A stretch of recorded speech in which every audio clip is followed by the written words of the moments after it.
I saw King Agada bury a living man with his own hands, and the man was still crying when the sand covered his face. I swear this on my father's grave. My name is Uzo. I was a palace servant, not by choice. My family was poor. When I turned 13, my mother begged the palace guard to take me in. I started by sweeping the king's courtyard, then I moved to cleaning the inner rooms. That was when I began to see things.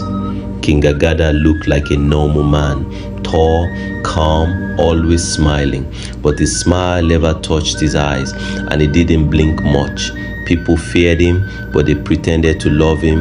If you laughed too loud in his presence, he'd remember. If you didn't bow low enough, he'd remember. And people who got on his bad side, they vanished. The elders said his heart turned black after his wife died in childbed. They said he went into the forest alone and came back after 7 days, changed. He started wearing black wrappers even during the New Yam festival. He stopped attending burial ceremonies, and once every month a prisoner would be taken to the back of the palace but never returned.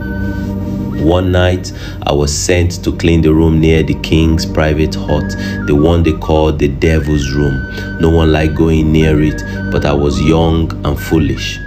While sweeping, I heard heavy breathing. It was coming from behind the wall. I didn't know the wall had a small door until I touched the floor and it opened by itself. I peeked in. There was a hole in the ground, a big round pit. The king stood there with 2 guards. A man, naked and tied, was on his knees. He was begging, crying, saying he only stole 1 goat, just 1 goat. But the king didn't speak. He picked up a calabash, poured the blood of a chicken into the pit, then nodded. The guards pushed the man inside. The king took a shovel and started covering the man with sand, slowly, like he was enjoying it. The man screamed and begged until the sand reached his neck. He was still begging when his mouth was filled.